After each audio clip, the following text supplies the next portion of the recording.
गुढीपाडव्याच्या दिवशी ना मी गेले होते माझ्या फ्रेंडला भेटायला. तर आता ह्याच दिवशी आम्हाला गावी पण जायचं होतं. खूप सारी तयारी करायची होती. तयारी थोडी काही झाली होती. म्हटलं आधी तिला भेटून येते, कारण त्यांचं पण आता ट्रान्सफर आलंय, तर ते पण दुसऱ्या ठिकाणी जाणार होते. त्यामुळे मग आम्ही निघलो आणि श्रीषाच्या पप्पांना टाईम नसल्यामुळं ते म्हटले तुम्ही ऑटोने या.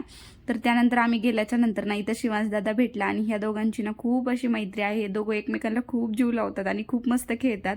तर यांचा दंगा वगैरे सुरू झाला. त्यानंतर ना मग श्रीषाचे पप्पा आम्हाला न्यायला आले. आता गावाला जायचं होतं, म्हटलं थोडंसं सामान वगैरे घेऊन जावं आणि श्रीषाच्या बड्डेचा ना आम्हाला ड्रेस बघायचा होता. पण आम्ही खूप सारे फिरलो, पण आम्हाला असं मनासारखा ड्रेस काही भेटलाच नाही. त्यानंतर म्हटलं चला आता गावाला गेल्यावरच घेऊयात.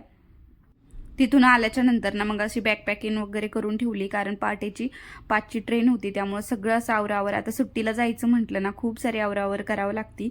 आणि त्यानंतर मग पाठ 3 वाजताच उठून आम्ही मस्त असं रेडी झालो आणि श्रीषाला ना मी झोपातच कपडे वगैरे घातलेले होते. तर पण तिला पण जाग आली. मला वाटलं की ती आता रडन वगैरे, पण ती पण खूप हॅप्पी होती. म्हणजे असं वाटलं की तिला झोपातून उठल्याच्या नंतर तिला डिस्टर्ब होईन आणि ती रडन, पण असं काहीच झालं नाही. ती पण खूप हॅप्पी होती, कारण तिला माहिती होतं की आपल्याला आता गावाकडे जायचं आहे आजीबाबाकडं. तर आता सुट्टीला जायचं म्हणलं ना घरातलं पण इथं आवरावर करून जावं लागतं, कारण आल्याच्या नंतर ते पण मलाच आवरावं लागतं. त्यामुळं ना मी इथं सगळं असं आवरून ठेवलेलं होतं. म्हटलं आल्याच्या नंतर ना मग कमी आवरावं लागन.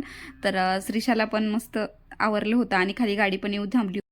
तर असं होतं माझा आजचा दिवस. व्हिडिओ आवडला असेल तर प्लीज चॅनलला लाईक करा आणि सबस्क्राईब करा. भेटूया आपण पुढल्या नवीन व्हिडिओमध्ये. तोपर्यंत बाय.